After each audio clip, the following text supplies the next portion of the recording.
In Congress, July 4th, 1776, the unanimous declaration of the 13 United States of America. When in the course of human events, it becomes necessary for one people to dissolve the political bands which have connected them with another, and to assume among the powers of the earth the separate and equal station to which the laws of nature and of nature's God entitled them, a decent respect to the opinions of mankind requires that they should declare the causes which impel them to the separation. We hold these truths to be self-evident, that all men are created equal, that they are endowed by their Creator with certain unalienable rights, that among these are life, liberty, and the pursuit of happiness, that to secure these rights, governments are instituted among men, deriving their just powers from the consent of the governed, that whenever any form of government becomes destructive of these ends, it is the right of the people to alter or to abolish it, and to institute new government, laying its foundation on such principles and organizing its powers in such form as to them shall seem most likely to affect their safety and happiness. Prudence, indeed, will dictate that governments long established should not be changed for light and transient causes. And accordingly, all experience hath shown that mankind are more disposed to suffer, while evils are sufferable, than to right themselves by abolishing the forms to which they are accustomed. But when a long train of abuses and usurpations, pursuing invariably the same object, evinces a design to reduce them under absolute despotism, it is their right, it is their duty to throw off such government and to provide new guards for their future security. Such has been the patient sufferance of these colonies, and such is now the necessity which constrains them to alter their former systems of government. The history of the present King of Great Britain is a history of repeated injuries and usurpations, all having in direct object the establishment of an absolute tyranny over these states. To prove this, let facts be submitted to a candid world. He has refused his assent to laws, the most wholesome and necessary for the public good. He has forbidden his governors to pass laws of immediate and pressing importance, unless suspended in their operation till his assent should be attained. And then, when so suspended, he has utterly neglected to attend to them. He has refused to pass other laws for the accommodation of large districts of people, unless those people would relinquish the right of representation in the legislature, a right inestimable to them and formidable to tyrants only. He has called together legislative bodies at places unusual, uncomfortable, and distant from the depository of their public records, for the sole purpose of fatiguing them into compliance with his measures. He has dissolved representative houses repeatedly for opposing with manly firmness his invasions on the rights of the people. He has refused for a long time, after such dissolutions, to cause others to be elected, whereby the legislative powers, incapable of annihilation, have returned to the people at large for their exercise, the state remaining in the meantime exposed to all the dangers of invasion from without and convulsions within.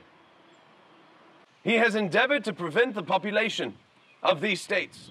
for that purpose obstructing the laws of naturalization of foreigners,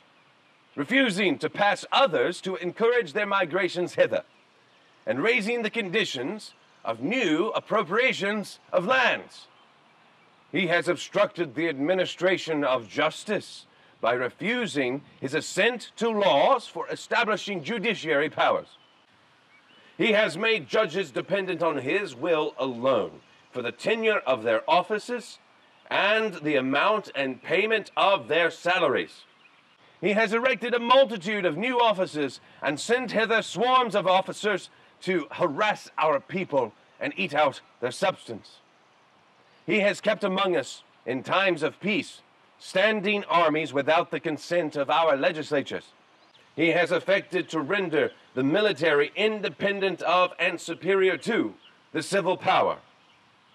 He has combined with others to subject us to a jurisdiction foreign to our Constitution and unacknowledged by our laws, giving his assent to their acts of pretended legislation. For quartering large bodies of armed troops among us, for protecting them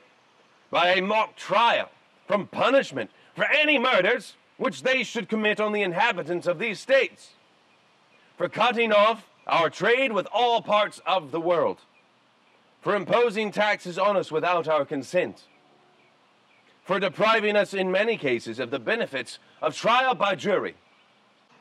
for transporting us beyond seas to be tried for pretended offenses, for abolishing the free system of English laws in a neighboring province, establishing therein an arbitrary government,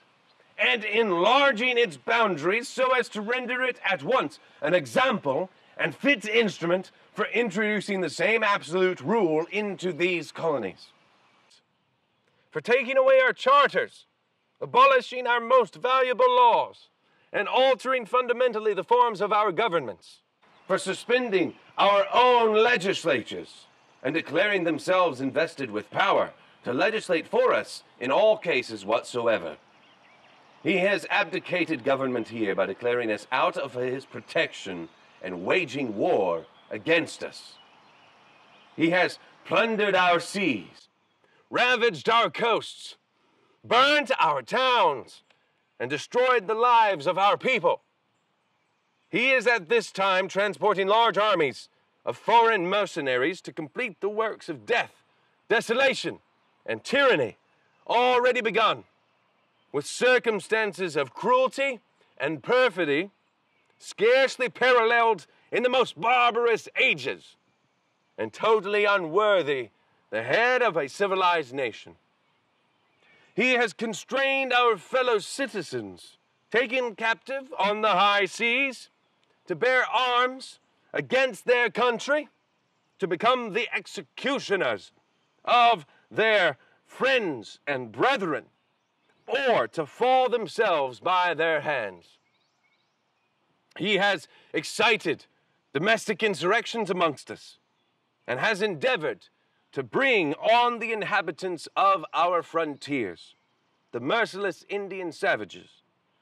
whose known rule of warfare is an undistinguished destruction of all ages, sexes, and conditions. In every stage of these oppressions, we have petitioned for redress in the most humble terms. Our repeated petitions have been answered only by repeated injury. A prince whose character is thus marked by every act which may define a tyrant is unfit to be the ruler of a free people. Nor have we been wanting in attentions to our British brethren. We have warned them from time to time of attempts by their legislature to extend an unwarrantable jurisdiction over us. We have reminded them of the circumstances of our immigration and settlement here. We have appealed to their native justice and magnanimity, and we have conjured them by the ties of our common kindred to disavow these usurpations, which would inevitably interrupt our connections and correspondence. They too have been deaf to the voice of justice and of consanguinity. We must therefore acquiesce in the necessity which denounces our separation and hold them, as we hold the rest of mankind,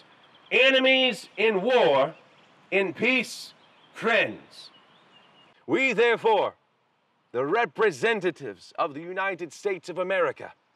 in General Congress, assembled, appealing to the Supreme Judge of the world for the rectitude of our intentions, do, in the name and by the authority of the good people of these colonies, solemnly publish and declare that these united colonies are, and of right ought to be, free and independent states, that they are absolved from all allegiance to the British Crown, and that all political connection between them and the state of Great Britain is and ought to be totally dissolved, and that as free and independent states,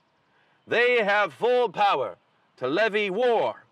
conclude peace, contract alliances, establish commerce,